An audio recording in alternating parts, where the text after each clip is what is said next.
Just to introduce myself, I'm Dave Chapman, Chair of IWA Chiltern Branch. I'd love to welcome you to our talk tonight. This may not be the slickest thing you've seen on TV all week because we're not professionals. It's the first time we've done it.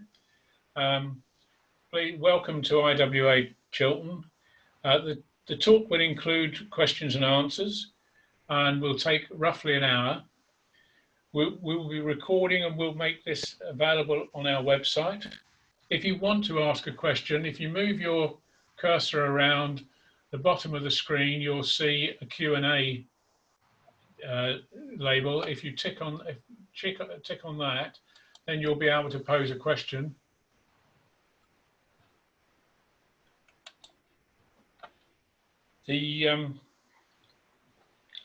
You will also be able to see the question. You'll be able to see the questions that have been asked, and there is a system where you can vote for a question. If it was a question you were going to ask and you'd rather like to see answered, you can vote that so that it moves towards the top of the list. With just on 100 people with us tonight, we may not get through all the questions. If we don't, then we'll put answers on the website over the next day or two.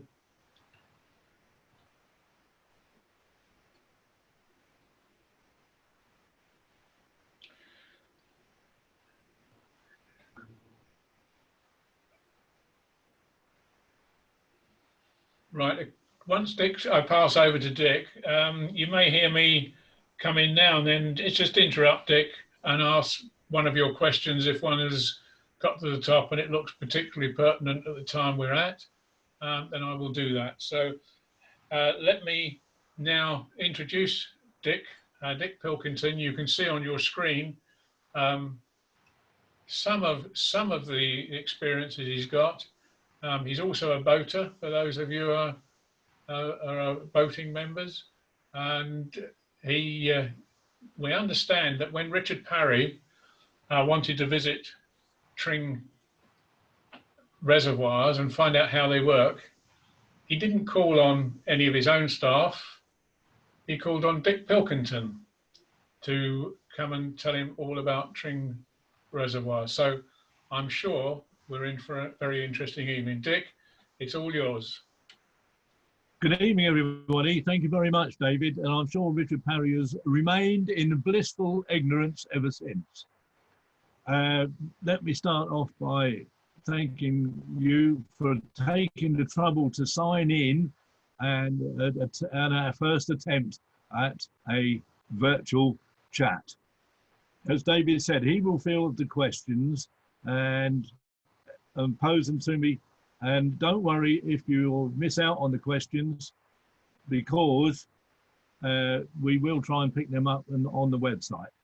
Okay, well, the first thing is, I don't know where you're coming from, so let's say, where are Tring Reservoirs? And here we have a big red arrow, and it's pointing at Marsworth, Willstone and Startops, or some people say Starretts. We'll perhaps get to that later on. And they feed the canal, which goes northwards as far as Cosgrove before it starts to go uphill again, and then southwards until the rivers take over the feeding of the canal rather than the water from the reservoirs.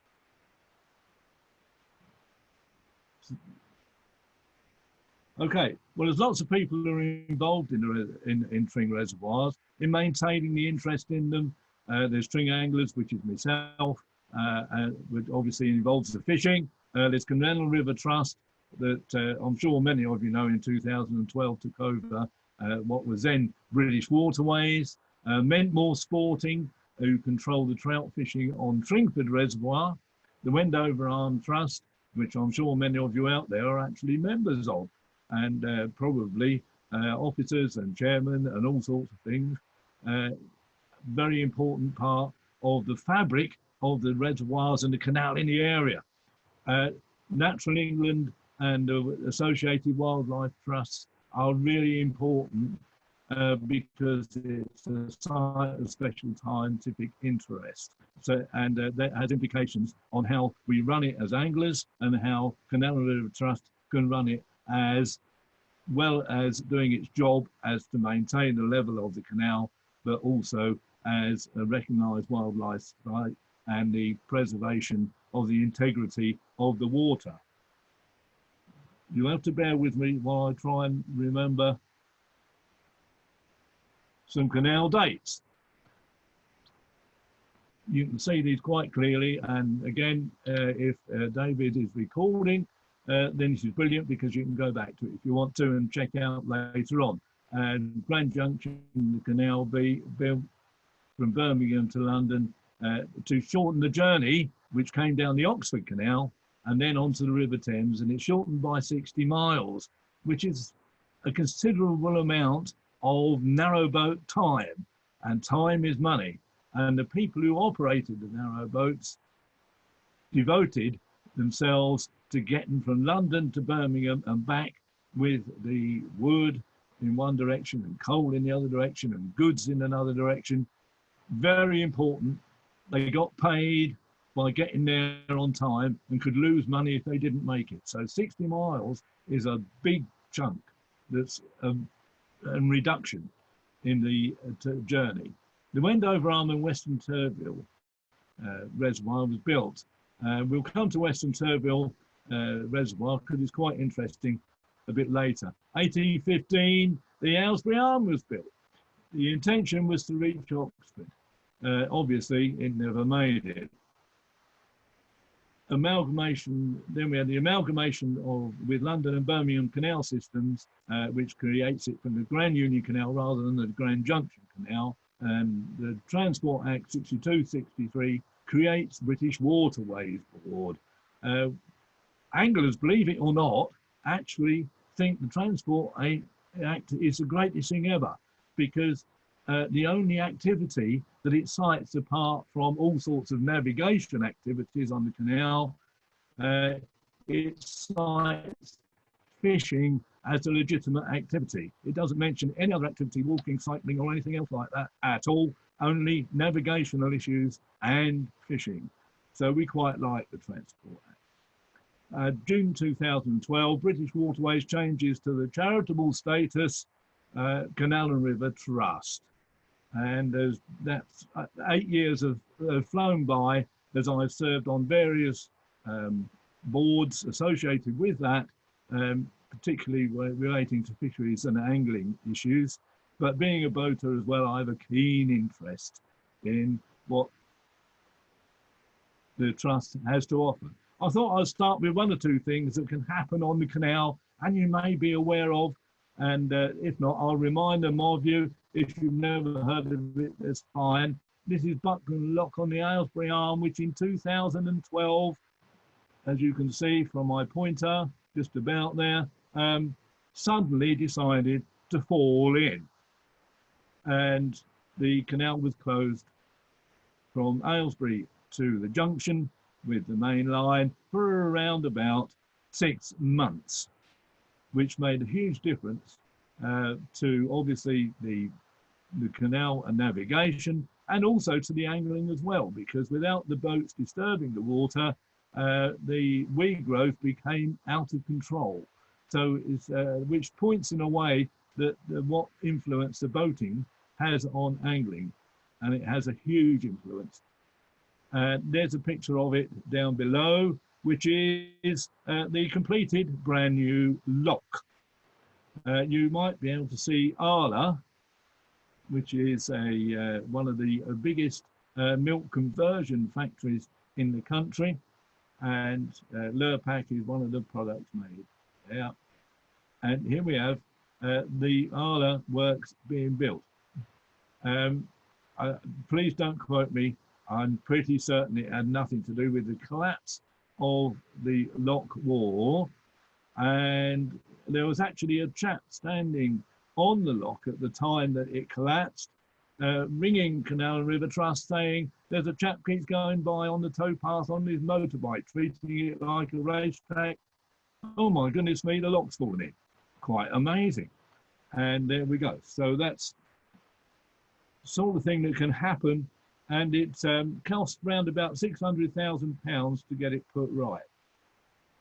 Oh, an explosive time. a fish rescue was going on at Upper Dixon's Gap, which is Bridge 2, which you can see here on the Aylesbury Arm, and around about the centre of the picture of the actual canal above the lock that you can see, when it was drained, ready to replace the lock, you can see the white arrow, which is pointing at what we think are Bofors gun shells. And they weren't there when we drained it 5 years previously. So somebody has thrown them in the meantime. And then later on, it was discovered that there was a carrying case for these shells further along the Aylesbury Arm, and they were being used. The carrying case that looked like a bit like a milk crate. I apologise for the picture in the bottom right-hand corner, but that is in fact the. Can you see? Are you still able to receive me, David? Because I'm getting unreliable internet. Everybody okay? Yeah, you're still fine. Good. Thank you very much, Paul. The bottom right-hand corner there is the Army disposal crew who came to explode the offending shells in the field opposite the lock and allow me to go home, because I got stuck on the wrong side of the lock for about 5 hours and couldn't move. They wouldn't let me go anywhere. So there we are. And of course, there was no fish rescue that day or any work on the lock or anything like it. And it went up with a huge bang, which is well remembered in the Marsworth, Pitstone and Buckland area. Tringford pumping station is the hub of what makes Tring Reservoirs work and what makes the canal system continue to flourish in our area. And if you want to really understand in detail what makes it happen, get yourself to Tringford pumping station if you've never been in it. There are open days from time to time, and you go in there, and in the wall in there, not only have you, as you can see by a picture of me down there, spouting off about the Tringford pumping station and how it works, there's pictures on the wall also of what the relationship each reservoir has in the area. And incidentally, I don't usually give the talks. There are a couple of people who are world experts on how Tringford pumping station and the reservoirs work. I just quite enjoy doing it. If you've never been there, get yourself there. Look out for the open days. There would have been some this year, I'm pretty certain, but I think we can safely say that now there won't be, which is rather sad. Quite simply, it pumps water into the Wendover Arm, which takes it down to the Junction, and it then flows both down the flight of locks at Marsworth and down the other side towards Cowroast, according to how you adjust what's going on. But that is what makes it work. And it pulls up the water from the reservoirs, some directly and some not directly. What is quite interesting is if you look at Marsworth Double locks, and there is the White Lion, sadly now closed, with Rodwell's fine Tring ales on it, and you will see that there is in fact the lock that is in existence now, and this side one, which was, and you can see the bridge indicates that there was another way down, and that was to get boats moving quickly through. And also, if you came down as a lone boat entirely on your own, you could come down and use the single look only, thereby saving water. Saving water is what boating was all about, particularly in those days, of course, where everything was commercial. There was very, very little, if any at all, leisure industry. And they were very conscious that if they lost the water levels and the reservoirs were unable to keep the water levels up, then they got stuck behind the lock and they lost the time. And I mentioned time was paramount. Tring Reservoirs provides a great walk round if you want to go and have a look at them. And you will find at the Tringford, then Marsworth, then Startops and Wilston. In that order is the height. The highest one is Tringford, and then the pumping station, if you can see my cursor, is around about here. Okay.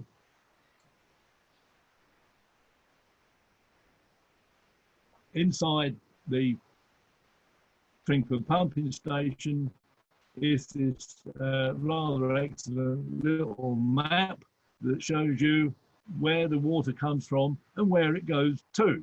And you will notice it says railway feeder north here and railway feeder south. They are still in operation, and the railways bought the canal in the 1850s, and because one way of getting rid of the opposition's transport is to buy it. And that's exactly what the railways did. But a result of that is that any water which is in the cut for the current railway system belongs to Canal River Trust and is fed into the canal at those points. And when the canal is drained empty, you can see where it comes in. There's what looks like, where it says railway feeder north, halfway down the flight, if you look carefully, you'll see there's a thing that looks like a loo. In fact, it's an access to the system which allows the opening of the sluice to let the railway feeder into the canal. Okay, it's slightly out of date, the map, as you can see, because it doesn't show the excellent work of the Wendover Arm Trust, where it says stop lock is now the extension of the navigation with the turning bay at the end. And but nonetheless, it does say that there's the Tring feeder, which comes, and Tring drainage, which comes all the way past the Silk Mill Road at Tring and into Tringford Reservoir as a feeder, and partly out of the Wendover Arm as well. Then if you have a look at Weston Reservoir, which you can see was built in 3 different stages, and that's from Drayton feeder and Drayton Boucamp Bridge. Quite a complicated system. The canal, as the Wendover Arm people will tell you, was built following that there was actually a feeder anyway, with the diversion of the springs in Wendover, which went towards the River Tame and then ultimately into the Thames, and not in this direction where they fed the streams which fill the reservoirs up. In those days, they didn't worry too much about pinching people's water and sending it in a different direction. They just got on and did it. And you can see there's a Gudgeon Brook feeder, which is still there, and that has a siphon system which comes out of Weston Reservoir number 3, and it can be easily seen coming out and going down towards Gudgeon's Lock system. Okay, and Tring Summit. I just thought I'd put in here something from 2012, or more correctly 2011 and 12, where we had absolutely horrendously dry winter. Not a dry summer, a dry winter. And this resulted in that come January, when usually you can see the levels start to go up to where they should be here, because obviously after Christmas you tend to get a lot of rain, and in autumn you get rain, so the levels recharge the reservoirs. In 2012 it didn't rain, so in fact you can see from the blue line that it excuse me, the blue line, that it barely failed to, and certainly didn't fill any of the reservoirs. Happily, 2012, if not the wettest summer on record, was pretty well the summer, So actually, the closing of the flight, which happened in March 2012, and it was only open for 2 or 3 hours a day, if I remember rightly, so that because we had no water to replace any lock movements, actually opened again in June, July, because from March to July, it didn't hardly stop raining.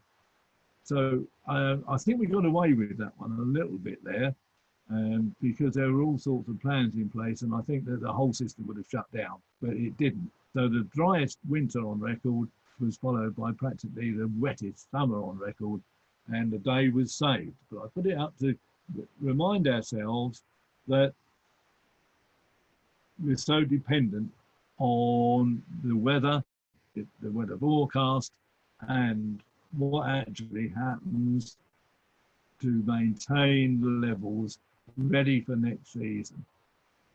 There is a water conservation technique which is called back pumping, and I've written down here, and again these will be up on the website. Don't try and follow them now, but as I said, Cosgrove 21 is the last lock before it starts to go uphill again, and between there and lock 22, Fenny Stratford, is 12 mile-pound, right through Milton Keynes where there are no locks, which in itself is a type of reservoir. And then all the locks there back where I've highlighted there go all the way back to lock 39, which is Marsworth Road Bridge, and that's where there is no back pump anymore to pump it back into reservoirs, but it does if you go down to Stalky's double locks, sometimes known as Peter's locks. You can quite easily see the pump house there, and the water is being pumped from the lock below. Unhappily, it's quite a skillful thing, because all the pumps were put in at different times over the last 100 years and are different widths of pumping different levels of water. So it's quite a balancing.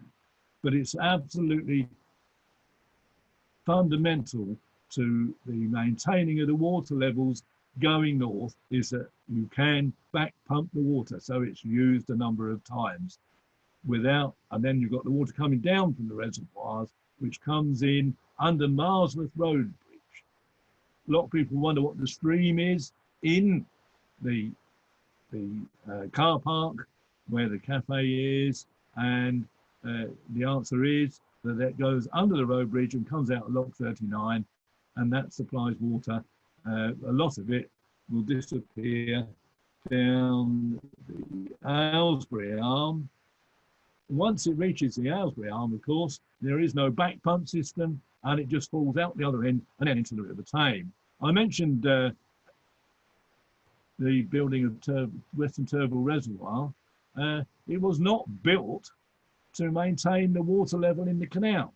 It was the first reservoir built, in fact, in 1799, and the mill owners who had mills on the upper streams of the River Tame suddenly found, when they diverted the water, that they hadn't got any power. And in those days, in the 18th century and beyond, of course, then the mill owners were very powerful people. If they didn't work the mill, there was no flour, no bread. So they built the first reservoir in 1799, which was Weston Turville. And it's quite interesting that there's Canal and River Trust and British Waterways before them have to make special applications to use the water out of it to actually put in the canal. And you can look, going back to the map I showed you of what happened in 2012, even though there was very, very low levels and a lot of the reservoirs were down to their lowest permitted level, which is about 21% or thereabouts, then Weston Turville was at 90%, because strictly speaking, it belongs to the River Tame and not to the canal. I do believe that there will need to be an act of Parliament to walk. Tring Reservoirs are entitled to take run from the railway cutting, I've already mentioned. Aylesbury Arm is home to the uncommon white-legged damselfly. I love to put that in because I fished the Aylesbury Arm since I was a lad 6 years ago, and I've not knowingly ever seen one. Tring cutting is the highest point of the Grand Union Canal level, and the level of the cutting is the level with the top of St Paul's. I took that rather pleasant. I think that that's a fine shot of Marsworth Reservoir, and it's at the end where the springs, which originally went south into the River Bulbourne and then out down through Berkhamsted and Hemel Hempstead, were turned like the stream from Wendover, and there it goes, and it's just beyond that tree and enters the Marsworth Reservoir. The rebeds on the Marsworth Reservoir are the largest in Hertfordshire, and as we'll see later, that has a quite interesting effect on the wildlife. There is no direct pumping of water from Tringford pumping station, cannot access the water out of Marsworth. There is a weir down at the bottom end on the left-hand side if you make a walk, and it's quite interesting that even today, if there's a computer in Tringford pumping station which gives the information to the operators of Tringford pumping station about forecasts, about lock usage, and then it tells him he's got to go and take a 4-inch lump of wood out of the weir at Marsworth. So a combination of the original Victorian works and Georgian works come to that, and that hasn't changed. But the computer doesn't do the job. You have to go out and take the 4-inch plane. As with all the reservoirs, they're not very deep. They were all dug by hand. And Marsworth Reservoir is shallow where we're looking at this tree, about 2-3 feet, down to 12 feet in the corner. And that's pretty level. There's not a lot of, there's the old Bulbourne stream, if you can find it in there, but after 200 years, it's almost impossible to detect it, even with modern equipment.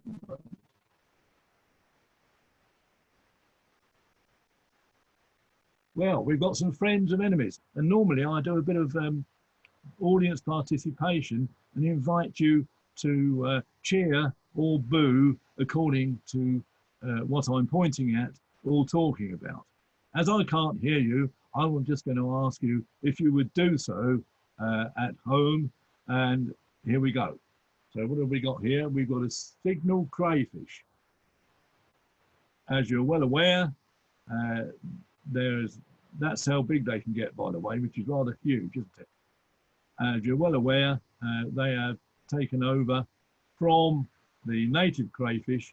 You don't get a size of the native crayfish there, but the native crayfish is about the size of my thumb, and you can see that the canal, the signal crayfish, is much larger. But perhaps more importantly and more devastatingly, it does carry a disease which it carries but is not affected by, but the native crayfish is.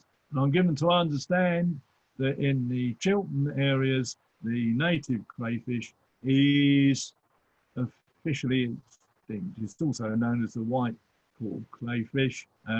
Interestingly, again, history tells me that it may be called the native crayfish now, but it was actually brought from France as a food source itself in 1066 or just after by the Normans after the Battle of Hastings. So even that isn't a true native, but now has been here enough years to say that it is. So you have to boo the red one and cheer the native crayfish. Then you've got the mink, which are quite prolific in the, particularly along the Aylesbury Arm and along Tring Cutting, where there's lots of wooded shelter for them to hide in. They're generally speaking quite shy animals. The only good thing about a mink is that they reckon that 33% of its diet is signal crayfish, so that's quite good. 3 cheers for the kingfisher. Wonderful looking thing, of course. and providing we don't get hard winters, because it's a very specialised feeder, as you probably know. Unlike the heron, which is eats anything that you can get in its beak, the kingfisher is specialised. So if we get a lot of frozen up water, then they do perish. But a wonderful bird, and there are known sites and nests around the reservoirs. No, I'm not going to tell you where they are. I don't know if you can see the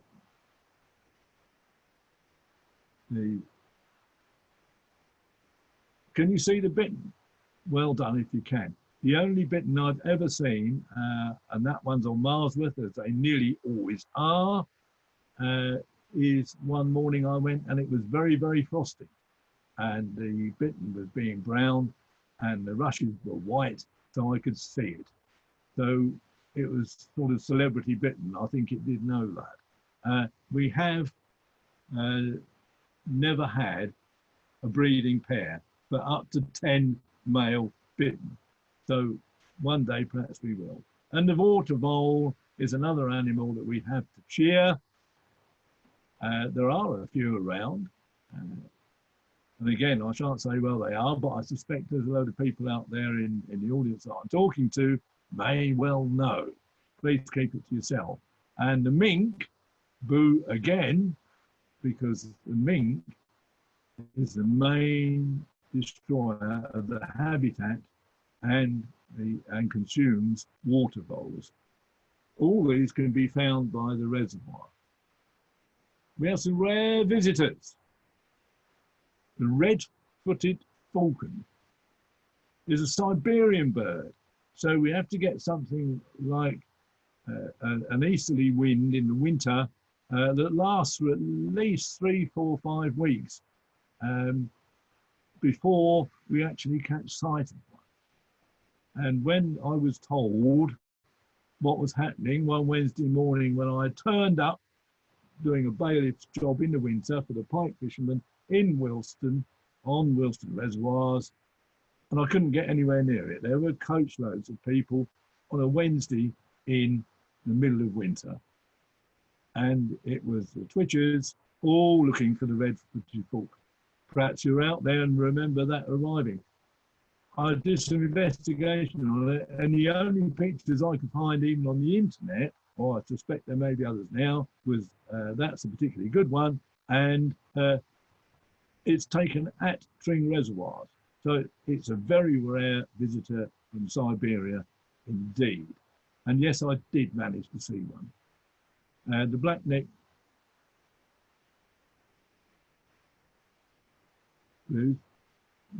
grebe is was the symbol of the now extinct Friends of Tring Reservoirs, and is another rare and interesting visitor to the reservoirs. And you may be interested in the bird life. Please go and have a look at the sites on the Herts and Middlesex Wildlife Trust. Well, what's Wilston famous for in fishing terms? Well, in fact, there was, the picture you can see here is tench, and in its time, in the 80s, the tench, national tench record came from Wilston Reservoir. Perch, that one's about £4. There is one caught in Wilston Reservoir not so very long ago, and that remains the British record at £6, 3 ounces, 12 grams. The pike is not a record, but it's rather large at £32. So Wilston is famous for its large fish, and they are not easy to catch. I think that it's the only water that I know of that in its time since the 1930s has held 4 records. The tench I've mentioned, the perch is still the current record, I believe, and it also held the bream record, and Marsworth held, and Wilston also held the catfish record. I don't think there's any other group of waters in the country certainly that are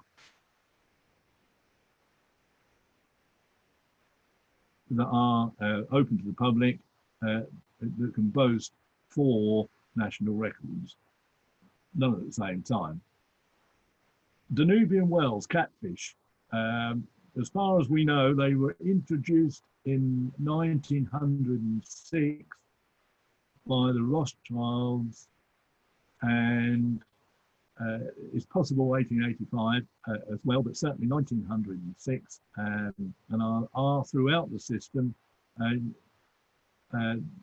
A good friend of mine, Silver Mac, with the catfish, not from the reservoirs, but they do escape when they're what we call kittens, small, and that one's about £5 in weight, caught just opposite what is now a housing, and was at one time the British Waterways Yard, and he's had at least 3 different ones from that location. How big can they get?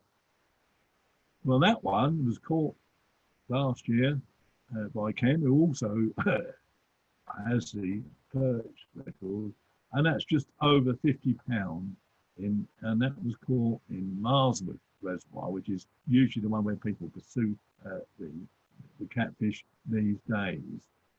They are, of course, what we call an invasive species, but they've been there so long that provided they don't spread, but how do you stop them?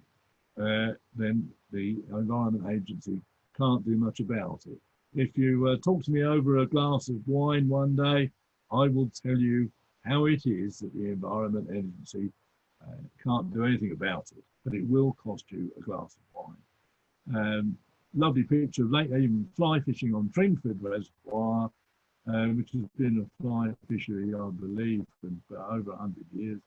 Again, run by the Rothschilds, not any longer, and run by Mentmore Game, as I pointed out earlier on. What do we do bailiffing things? Well, illegal angling and fish theft is a problem all round, and it's a particular problem at the moment because unfortunately, as you probably know, you cannot fish at the moment at all, and yet people are still fishing. And it's very difficult because our bailiff team is thinned down, and also unless they can justify taking their exercise, then they can't justify going out bailiffing for fishing. So illegal angling and fish theft is something that the Environment Agency, the local police and Tring anglers work together on.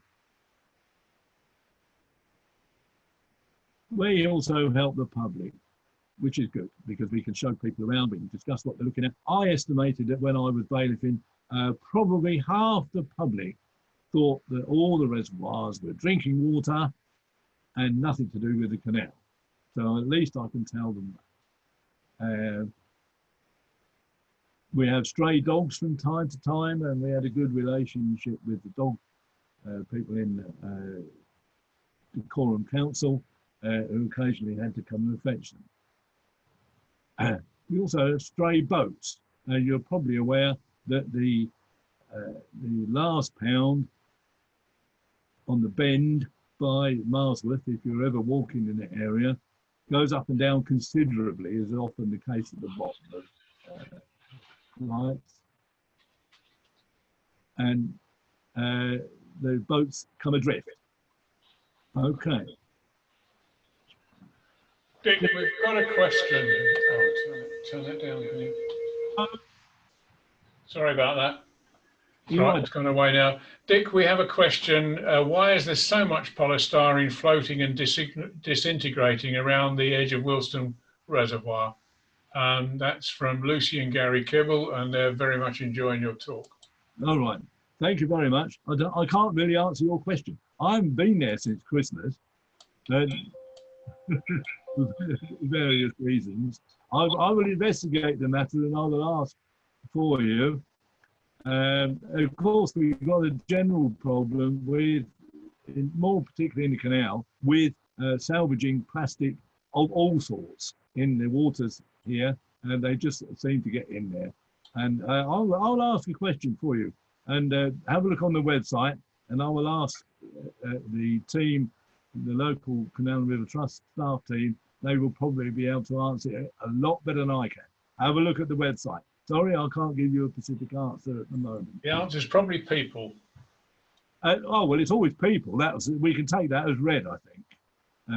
It's certainly there. So stray dogs and stray boats. We're often helping as bailiffs because boats have come adrift and the people have gone off shopping or in the pub. As you probably know, we do a lot of fishing instruction as a club. We do animal rescue as well, which is getting hold of the RSPB or often the hedgehog people who do take a number of birds and animals that we find damaged. I do get people ring me up, or used to when I was more actively involved in bailiffing. What do I do with this dead swan in my garden? Sorry, it's nothing we can do about it if it's in your garden. And I inevitably find that the swan has, if there's any power lines nearby, have flown straight into them and ended up dead in the back garden. Not much I can do, I'm afraid, on that one. But we do get a large population of swans, and occasionally the males fight, as you probably know, particularly with the new cygnets, and we move those off to the swan sanctuary in Egham. Developing the sites, which has ground to a halt lately. We've got many plans of what we can do with the site to improve it as an adventure place for people to have a look at without destroying its special scientific status. And we do a bit of raising for money, particularly for local charities like Inven and Grove Health Hospital.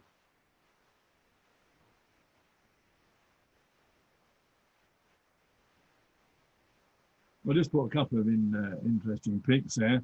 I think there's lovely pictures of star tops or stirrups burning sunset. There's a bit of a debate here that people who know about boating and the early days of boating say that the boaters call it stirrups. But the people of Marsworth say, no, that's us, we call it stirrups. They call it star tops. Happily living in Markyate, I'm not going to have to solve that one. Not allowed wash, I believe, worth somewhere around about £2,000 on Marsworth Reservoir. And I had a call from what was at that time, the Canal River Trust staff, and can we help by using one of our fishing boats, which are lighter, we're not allowed to use fishing boats on Marsworth Reservoir at all, but we were on that occasion because you're probably aware that there are sacks, what look like sacks and look like swimming lanes on the reservoirs, and that is to keep the blue-green algae down, their sacks of straw, and it shouldn't have been on there, but it got stuck in a sack. So we went out to go and get it. They never disclosed to me who it belonged to. I think that's A, because I would have known who it was, and B, it definitely shouldn't have been there. We are not permitted to use bait boats or anything like that on Marsworth. It's triple SI site. No. I put there that helping Tring Reservoirs because it brings together, although it's still British Waterways on there, it does bring together a picture of what happens if we all combine and make things happen. The bird hide on Startops Reservoir it actually faces the wrong way, because if you go there and it's the sun setting, you can't see anything at all. Never mind a bird, because it's shining straight in your face. But it's there for the disabled, and it had been vandalised and was falling to bits. And as you can see, we all contributed to the reconstruction of it. And Chiltern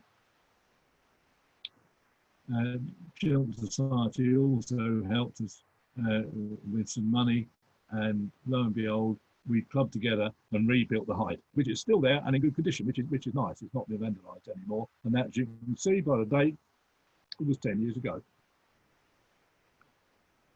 Events to watch out for, and hopefully they will. We will all be all right by November the 1st to April the 1st. Do have a time having a look and see where they are, and I also try and keep up to date and post it on my websites and my Facebook pages. This one is halfway up Marsworth, right, and it's replacing a lock, and you can see that below there it was drained. And if you look very closely,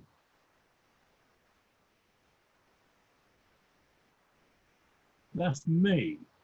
And there's a part of a party coming up to get down inside the lock and have a look in the lock. If you've never done it, it's quite interesting. You're able to have a look at the brickworks which have survived all those years.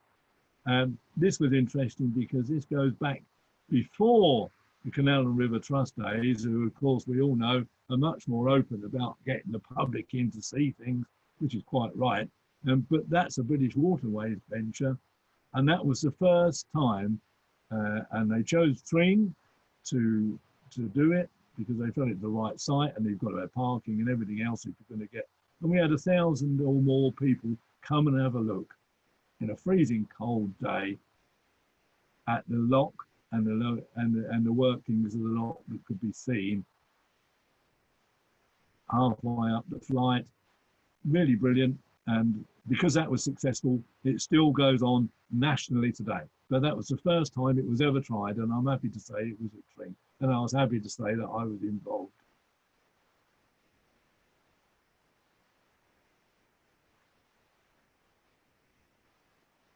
Well, where to visit? All reservoirs are open to the public 365 days a year. At the moment, there are restrictions, as you can well imagine. They are still open to the public, but obviously you've got to comply with government instruction, etc., etc. But there are plenty of people walking. We see people cycling. I just mentioned that it's not a towpath, of course, for most of the way around the reservoirs. This is a shared towpath part of Marsworth. They do not have permission to cycle along it. That doesn't stop them, providing people are sensible. Yes, they may use it, but it is not a right. It is not a footpath. It is not a towpath. It is a path that belongs to Canal and River Trust for access to the various reservoirs. It does alter a bit, actually. I've tried to work it out once, and what's footpath and what's towpath and what is purely access path is quite difficult to work out. But that's the reality. Tringford Pumping Station is not open to the public, but either arrangements can be made. I think it's going to be next year now, and we can. And I know that Wendover Arm Trust, I've been helping them, not showing people round, but picking up people from one car park and taking them up there to Tringford, where there is hardly any parking. And we've had a few open days up there, which is really, really good. And they can enjoy that. And it's, you mentioned when I actually took Richard Parry around Tringford Pumping Station. He'd never been there, and I must admit, obviously he's got lots of other things on his mind at the moment, but he was really sold at that being probably the most interesting of all the different pumping stations that you can find anywhere on the network, and there are a large number, obviously. The stoppage program provides a chance to study lock chambers and canal construction. It also does, as I mentioned right at the beginning, that a fish rescue takes place a few days before the pound is completely drained and the lock work starts. The fish, the Animal Rights Act says that we have to move the fish. It's also sensible because Tring anglers don't like it if we lose them all. And they're moved to the next piece of canal, which is not going to be disturbed, which is usually the next one upstream of the one where they're working. And that occasionally we do a thing called a thread, which is related to getting schools down there to have a look at the fish that are coming out of the canal. And of course, again, on many occasions, the public are invited along as well, because people do not realise what lies beneath the water. And they're quite shocked sometimes, A, the size of the fish, and the sheer numbers of them is quite amazing, particularly in some pounds and not others. That's why fishing is good somewhere and not somewhere else. So keep your eye on that, because there's lots of things we can do there. Well, events in 2001. Can I interrupt you, Dick? We've got two more questions.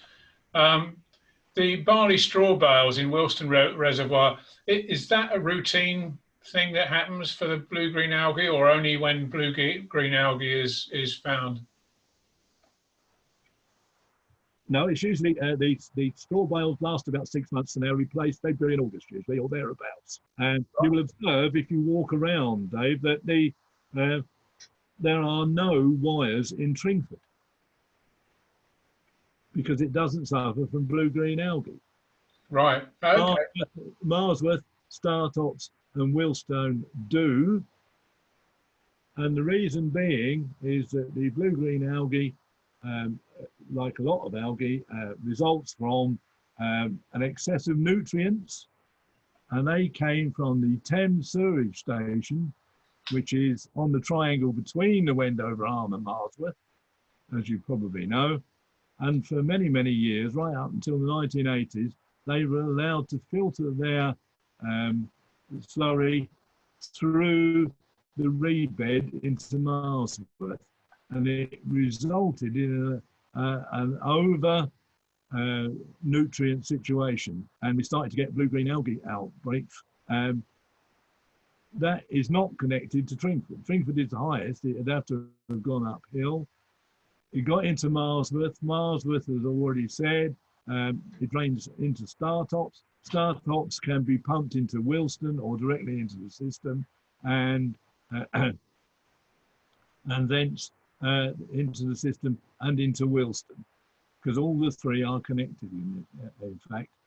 And so that's why there's blue-green. We had blue-green algae this year in October, which is very, very unusual, but it's happened nationally.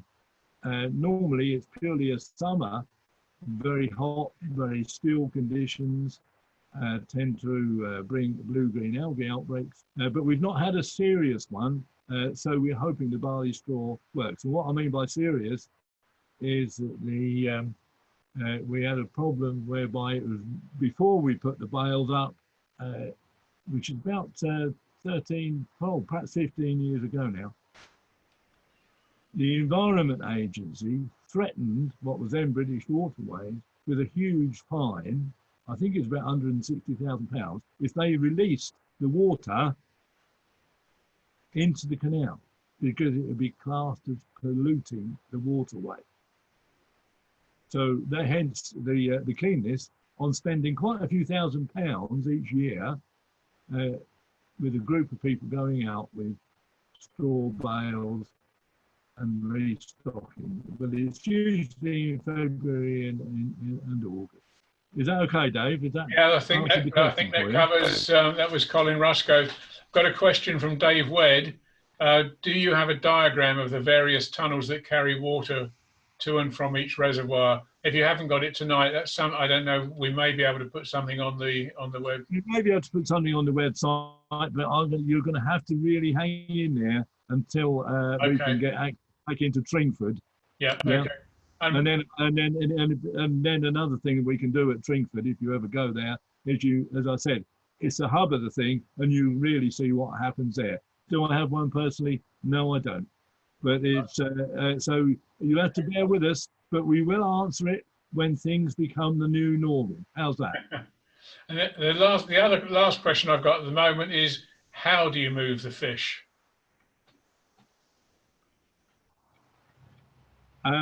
Well, the reason I've shown that is because there's a whole new talk about what Tring anglers do for fishing and everything like that. The fish are electronically stunned, and it doesn't do them any harm. There's a 99.999% recurring recovery rate, I can tell you that. And then they are netted and then put into a big blue container and shifted.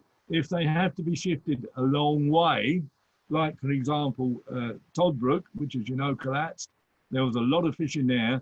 There wasn't anywhere else nearby where they could just take them out of Toddbrook and put them somewhere else next door. There was no next door, so they had to be put in an oxygenated tank and taken by lorry. What we normally do is that they go into a blue, I don't know why it's blue, they always seem to be blue, a huge bucket, takes about 30, 40, 50 pounds, maybe more fish in one go, and is just carried up to the next lock or down to the next lock, depends where you are, what you're doing. So it's electro fishing, which is by far the safest way. And we get into the water. I don't. It's a very specialised job. Canal and River Trust have MEM Fisheries, which is a contractor to them who specialise in that work. And they are there to deal with planned fish rescues, which obviously, if you're doing a job on the locks, you know when it's got to happen. At the moment, we're going to start to reach a point where we get pollutions in hot weather, and they have to do emergency movement as well. But it's electro fishing, and perhaps if I... Okay, thanks, Dick. I think that's a pretty complete answer. Do you want to move on? Yeah. Okay, well, it's 9 o'clock, so I've nearly reached an end. You'll be happy to hear. I'm sure the Rickman's Canal Festival, we didn't do it this year. What a shame. Hopefully 2021, as you know, we go on Sadie's Pool there. It's not part of the reservoirs, but it's all part of how the canal works. Wendover Arm guys, I'm sure you'll be planning already, like we are at Tring Anglers, what are our events for 2021? Some of our teaching that we do, because we don't know the date yet, when we can go fishing again, or when we can do organised fishing again, which might be a different date entirely, I'll deal with that when we get to it. That's all I can do. My plans are out the window, just don't know. Over the last few years, we've held qualifiers for the Canal Pair Championship, which is a national event, and I can see that that's going to be completely cancelled and shifted to 2021 and not this year. We'll see what happens, but like many people in many sports, etc., we just don't know what we're going to be suffering from. Most of the big events, I know, Crick, I understand, I thought was postponed until 2021. They are going to try and do it. And if you ever go to Crick, come in our tent, because it does show you in there all about how electro fishing works and what we can expect to catch. And actually have some fish on display. Well, thanks for listening, everybody. I'm happy to take some more questions if you wish. You can keep up with Canal and River Trust, and particularly at the moment, I think on the website, because there's loads happening there about what what you can do on the towpath, what you can't do on the towpath. I will, if I may, just mention that again, that angling is not permitted anywhere, not just on the canal or public water. It is not permitted anywhere. If you come across people who are fishing, then please ring 101 in our area and report it. Because if the police, as you well know, if it's not reported, it never happened. And I mean, I find it personally embarrassing, but we are short of bailiffs from our point of view, and it's not their task to go out and endanger themselves and their families. So it's very much a police issue. If you get abuse from any of these anglers, then it's a 999 job. Please don't mess about. They have to be stopped. The reason being, of course, is not just, as they would argue, well, I'm not doing any harm, I'm just sitting fishing it. So they've probably gone to get some bait somewhere. They've travelled a distance to do something that they shouldn't be doing. So that's another reason the police don't like it. They're really supportive in this matter. Okay. Yeah. And of course, while they haven't got permission to fish, that's technically, that is the Theft Act, which we use quite often for people who won't buy tickets. Okay. Dick, we've got one more question here, Dick. Can you kayak on the canals? Well, I think we all know the answer to that is yes, you really can, but you need to be a member of the British Canoe Union, or you'd have to have a separate licence. That's yeah. You've answered the question then, Dave. Well done. Absolutely. Can you kayak and fish on the canal at the same time? Yes, is another question, and the answer is yes, you can. But because the fishing rights are owned by somebody somewhere, wherever you happen to be, there is no free fishing on the canal anywhere. Usually it's a club in our area, but it may not be, but it's still owned by the Canal and River Trust. You have to have an angling permit. You can't go and say, I'm in the middle of the canal, so therefore I don't need a fishing ticket from you, Dick. Well, the answer is yes, you do. And again, failure to buy a fishing ticket, which is appropriate, is the Theft Act. Okay. We've got another question here, Dick, but I think I can probably answer that. Angling is permitted with a licence on the canals, and those reservoirs that Dick has said you can fish with a licence. The COVID lockdown period is just a very separate situation. Dick, one thing I would like to do is I'd like to do a special welcome. I noticed there's somebody with us, joined us with us from Sydney, Australia. Roger Parrock. He can't respond, but Roger and Heather, welcome to Chiltern Branch. It's great to see you there. Can I say welcome as well, please? Thank you very much for coming to join us from Australia, be it only in spirit rather than fact. We appreciate it. Thank you. David, thank you very much for allowing me to do this presentation on a general picture of the canals. It's not a specialised picture. There are people who know aspects of the canal and reservoirs in detail a lot more than I do. It's really meant to be an hour, which it now is, of a picture of the canal and the reservoirs in our area. And I think that the reservoirs are underrated by Canal and River Trust in terms of the importance of understanding and the Victorian engineering, and somebody mentioned about all the tunnels that connect them all together.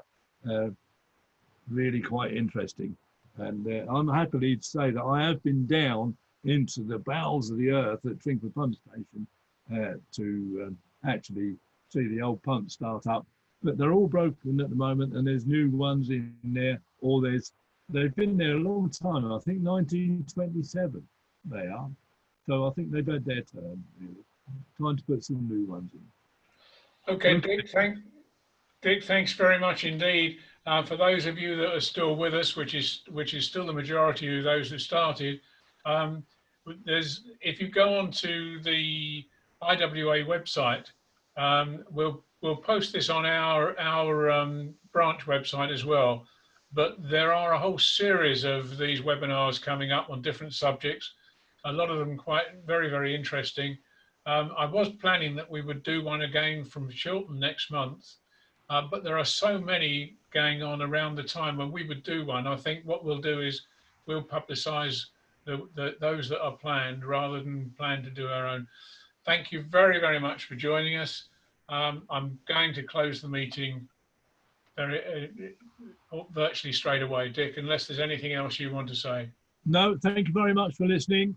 Enjoy the rest of the evening. See you on the bankside.